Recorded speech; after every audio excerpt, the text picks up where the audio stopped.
అత్యుత్తమర్యాం కులే లక్ష్యంగా నారాయణ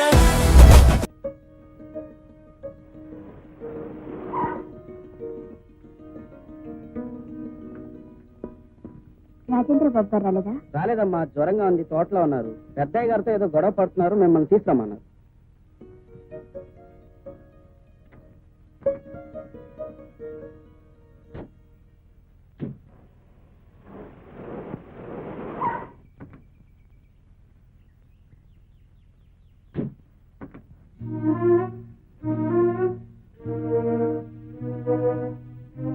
మా అబ్బాయి పిలిపించలేదు, నేనే పిలిపించాను. తీసుకెళ్ళి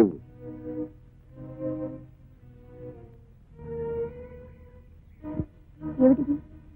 నష్టపరిహారం. దేనికి? అప్పుడప్పుడు నువ్వు ఉద్యోగం కూడా మానేసి మా వాడితో తిరుగుతుండేదాని కదూ. ఇప్పుడు వాడు వేరే పెళ్లి చేసుకోబోతున్నాడు. చూడు, నేను కోటీశ్వరుని. ఎవరైనా రాబోయే కోడలు కోటీశ్వరుని కూతురే కావాలని కోరుకుంటారు. మరి నాకు కొన్ని కోట్లున్న కోటీశ్వరుని కూతురు కోడలుగా రాబోతుంది. నువ్వు ఆశపడ్డా నిన్ను నా కోడలుగా చేసుకోలేదు. అందుచేత నువ్వు ఇబ్బంది పడొద్దు, మా వాడిని ఇబ్బంది పెట్టద్దు. మరింకెప్పుడు మా వాడికి కనిపించొద్దు. ఇదిగో మాట, కోపంగా వెళ్తున్నావా లేక నువ్వు చెప్పేదేంటి నేను వినేదేంటి అని వెళ్తున్నావా? అదేదో చెప్పెళ్తే మంచిది. మీ అబ్బాయి గారితో చెప్పండి, ఆయన ఏం చేయమంటే అది చేస్తాను. వాడిని ప్రతిమాని ఒప్పించే పొజిషన్ కాదు నాది. నువ్వు ఒప్పుకుంటే వచ్చిన కారులోనే పంపిస్తాను, లేకపోతే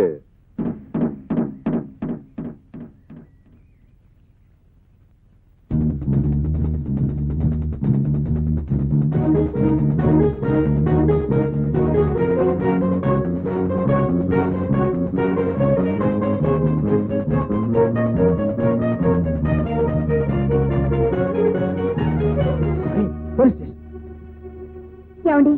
ఏమిటమ్మా ఏమైంది? పోలీస్ స్టేషన్కి వెళ్ళిందా? కంప్లైంట్ ఇచ్చిందా? ఏమని? అతను నిన్ను పెళ్లి చేసుకుంటానన్న ఆధారాలు ఏమైనా ఉన్నాయా? ఉత్తరాలు ఫోటోలు తప్ప ఇంకేం లేవండి. అవి చాలమ్మా. ఈ పెళ్లి అతని తండ్రికి ఇష్టం లేదని, నిన్ను చంపించడానికి ప్రయత్నం చేశాడని, నీకు రాజేంద్ర బాబుకి పెళ్లి జరిగేలా చూడమని కోర్టు వారికి అర్జీ పెట్టుకో. న్యాయస్థానం నీకు తప్పకుండా న్యాయం చేస్తుంది. థ్యాంక్స్ అండి. చూడవి, ఇతనికి ఒక్కగానొక్కడు. అతను ఒక అమ్మాయిని ప్రేమించాడు. ఆ అమ్మాయి పేదపిల్ల.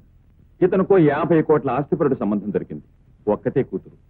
కానీ వీళ్ళ అబ్బాయి ఆ పేదపిల్లనే పెళ్లి చేసుకుంటానంటున్నాడు. ఏదో విధంగా అమ్మాయిని లేపేద్దామని ఇతను ప్రయత్నించాడు. కథ అడ్డం జరిగింది. ఆ అమ్మాయి పోలీస్ కంప్లైంట్ ఇచ్చింది. అర్థమైంది.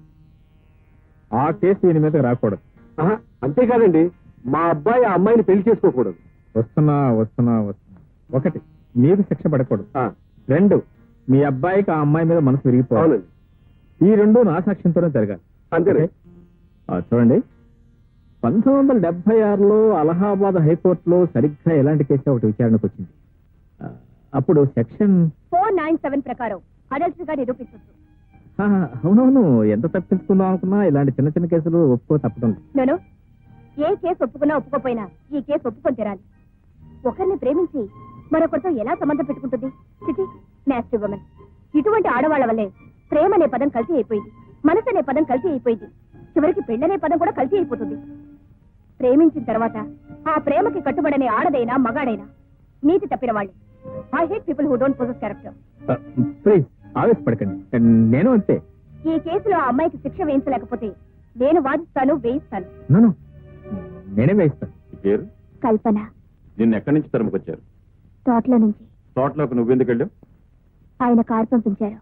ఆయనంటే మీ ఆయన? కాదండి, ఆయన నాకు కాబోయే ఆయన. కాబోయే ఆయనే కానీ కట్టుకున్న ఆయన కాదుగా. యువరానా, మన హిందూ సాంప్రదాయ ప్రకారం 3 ముళ్ళు పడినంత వరకు ఏ ఆయనైనా ఆయన కాదుగా, పరాయివాడేగా. అటువంటి పరాయివాడు రమ్మని కారు పంపితే పవిత్రమైన ఆడదానివి నిర్భయంగా తోటలోకి ఎలా వెళ్ళావు? సో యువరానర్, అలా ఎవరు కారు పంపితే వాళ్ళ కారులో వెళ్ళటం, ఎవరు తోటలోకి రమ్మంటే వాళ్ళ తోటలోకి వెళ్ళటం మొదటి నుంచి ఈ అమ్మాయికి అలవాటు. లేదు. యువరానర్, అలవాటు ప్రకారం ఎవరో కారు పంపితే వెళ్ళింది. అక్కడ తను పెళ్లి చేసుకోవాలని కలలగంటున్న ప్రియుడు తండ్రి అనుకోకుండా కనపడగానే కంగారు పడింది. నిజానికి ఈ అమ్మాయి గురించి, అమ్మాయి శీలం గురించి చెడుగా విన్న అబ్బాయి తండ్రి ఈమె నిజరూపం తెలుసుకోవాలనే ఉద్దేశంతోనే ఆ కారు పంపాడు.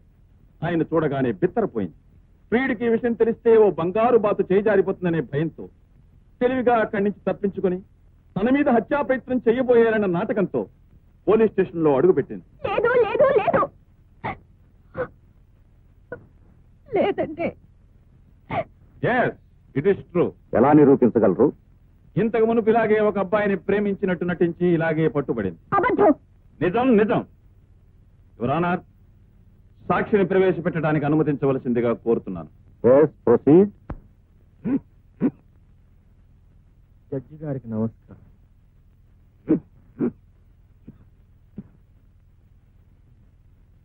దేవుని ఎదుట ప్రమాణం చేసి దేవుని ఎదుట ప్రమాణం చేసి అంతా నిజమే చెబుతాను. అంతా నిజమే చెప్తాను. అబద్ధం చెప్పాను. మీ పేరు? అర్జున్. ఆమె మీకు తెలుసా? దేవదాస్ దగ్గరికి వెళ్ళి పార్వతి నీకు తెలుసా అన్నట్టు.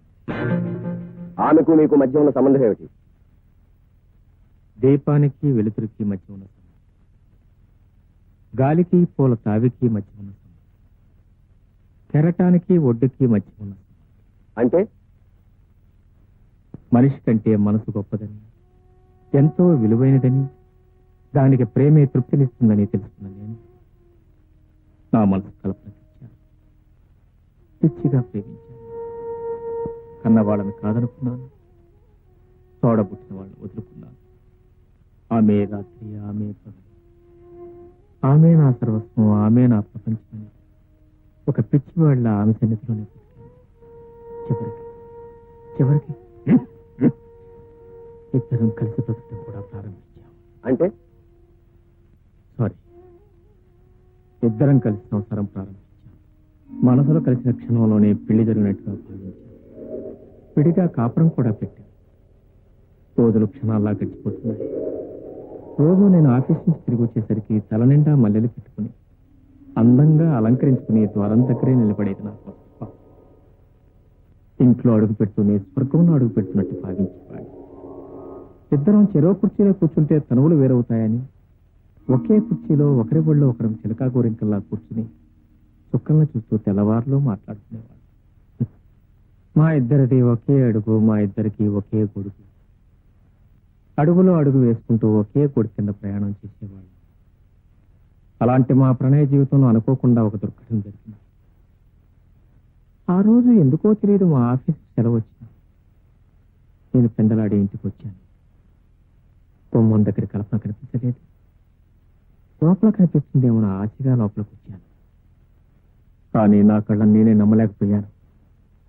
నా గుండెలు జల్లుమన్నాయి. నా కపాలం బ్రద్దలైంది. నా కల్పన, నా ప్రేయస్ కల్పన, నా ఊర్వశి కల్పన ఎవడో పరాయి మగాడి హస్తాల మధ్య నా నోటితో నేను చెప్పలేను చెప్పలేను చెప్పలేను. అతన్ని తేరిపారు చూశాను. నా చూపులు భరించలేక అతను పారిపోయాడు. తన చేతిలో ఉన్న 500 రూపాయలని దాచుకోవడానికి ప్రయత్నించింది కల్పన.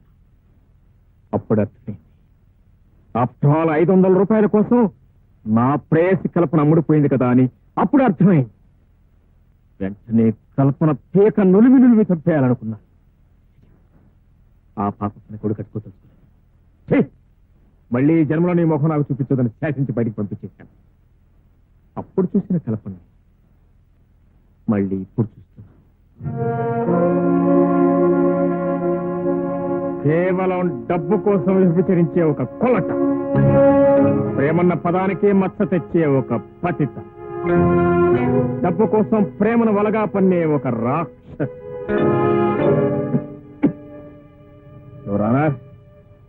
నాలా ఆ రాజేంద్ర బాబులా ఇంకా ఎందరి అమాయకుల జీవితాలను నాశనం చేస్తుందో ఈ రాక్షసని భయపడి ఓపిక లేకపోయినా నేను వచ్చి సాక్ష్యం చెప్పాను. క్షమించండి.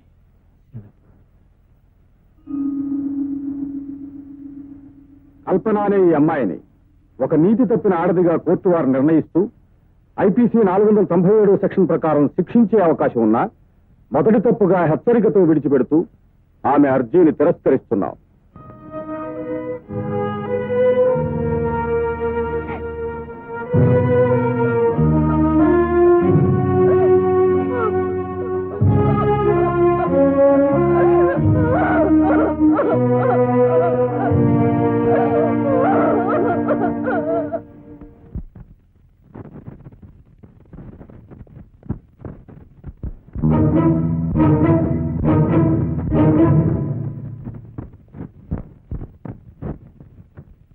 ఏమిటిది? నీకోసమే ఎదురు చూస్తున్నాను. నాకోసం? మరింకెవరి కోసం? నువ్వేగా నా తొలి మగాడివి. నీకు నాకు ఏమిటి సంబంధం? తెలీదా?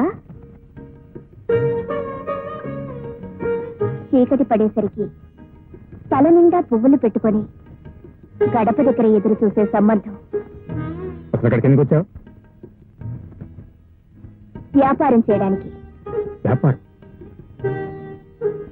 అవును, నువ్వు కోర్టులో చెప్పిన వ్యాపారం. రోజు రాత్రుల్లో నేను చేసేది, నువ్వు చూసేది. ఆ రోజు నువ్వు నా గదిలోకి వచ్చేసరికి 500 నా చేతిలో ఉంది. ఆ వ్యాపారం. ముందు ఇక్కడి నుంచి బయటకు వెళ్ళు. ఉన్న మార్కెట్ అంతా పాడు చేశావు. ఇంకెక్కడికి వెళ్ళను? అరే, అదే కుర్చీ ఇక్కడే ఉంది. సాయంకాలం అయ్యేసరికి మనిద్దరం ఇదే కుర్చీలో కూర్చొని చిలకా గోరింకల్లా చుక్కలు చూస్తూ తెల్లవార్లు మాట్లాడుకునేవాళ్ళం. మన మాటలు పూర్తయ్యేసరికి సూర్యుడు వచ్చేసేవాడు కదూ. అరే, గొడుగు, మన గొడుగు. ఆహా, మన ప్రేమ బంధం, జన్మ జన్మల బంధం, రుణానుబంధం, నీకు నాకు ఉన్న అనుబంధం, విడదీయలేని గొడుగు బంధం. ఎండలో వానలో రాత్రి పగలు ఇదే గొడుగు కింద అడుగుల్లో అడుగు వేసుకుంటూ తిరిగేవాళ్ళం కదూ. అరే, మంచం.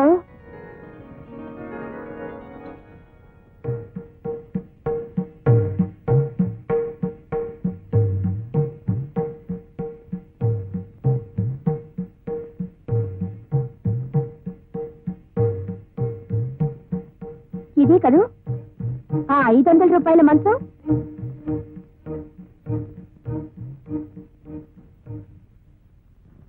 నేను ఇక్కడ పడుకున్నాను, అతను అక్కడ పడుకున్నాడు. ఈలోగా నువ్వు తలుపు తీసావు. ఆ కుర్రాడు నిన్ను చూశాడు, భయపడి అడ్డించి పారిపోయాడు. అతనిచ్చిన డబ్బులు నా చేతిలో అలా ఉండిపోయి కదూ.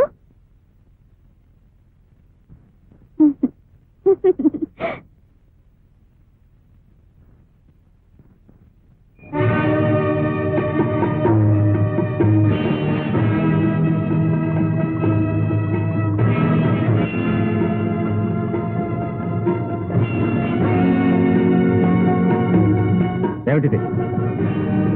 నీకు తెలిసిందేగా. నువ్వు ఆడదాను కాదు.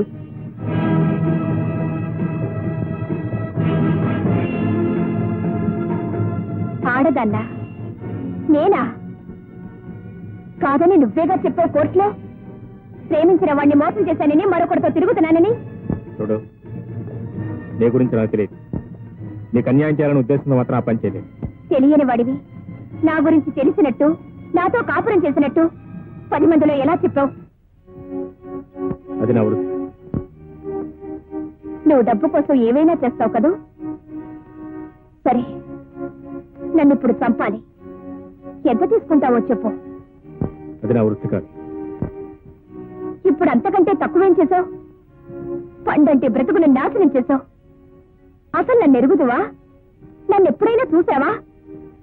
నన్ను చూడకుండా, నా గురించి తెలియకుండా ఎందుకింత దారుణాన్ని కొడిగట్టావు? నన్ను బజార్దాన్ని చేశావు. ఇప్పుడు ఎలాగో నా బ్రతుకు బజార్న పడాల్సిందే. అందుకే ఆ బజారు బ్రతుకు నీతోనే ప్రారంభిస్తాను. ఆ రోజు 500కి ఎవరితోనో పడుకున్నానన్నావు. అది అబద్ధమని నీకు తెలుసు. ఆ అబద్ధాన్ని కోర్టులో నిజం చేశావు. ఈ రోజు నుంచి దాన్ని నిజం చేసి బ్రతకాలనుకుంటున్నాను. ఆ బ్రతుకు నీతోనే ప్రారంభిస్తాను. 500 నువ్వివ్వక్కర్లేదు, నేనే నీకు ఇస్తాను. పోనీ కదా.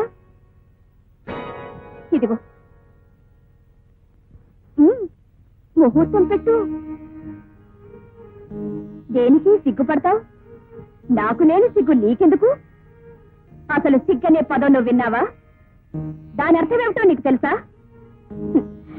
కనీసం నీకో చెల్లి కూడా ఉండుండదు. ఉంటే తెలిసేది. సిగ్గేమిటో దాని అర్థం ఏమిటో. బహుశా నీకు తల్లి కూడా ఉంటుండదు. ఉంటే తెలిసేది ఆడదాని విలువేమిటో. నీలో రక్తం కూడా ఉంటుండదు. ఉంటే తెలిసేది లోన బాధ ఏమిటో. నీ ఒంట్లో నీరు కూడా ఉంటుండదు. ఉంటే తెలిసేది కన్నీరంటే ఏమిటో. వెధవ డబ్బు కోసం అబద్ధ సాక్ష్యాలు చెప్పి ఇతరుల జీవితాలు నాశనం చేయకు. నీకు డబ్బే ప్రధానమైతే అది సంపాదించుకోవడానికి ఎన్నో మార్గాలున్నాయి. కానీ ఈ రకంగా మనుషుల జీవితాలతో ఆడుకోకు. నా జీవితం ఎలాగో నాశనం అయిపోయింది. భవిష్యత్తులో అయినా ఇంకే ఆడపిల్ల జీవితంతోనూ ఆడుకోకు.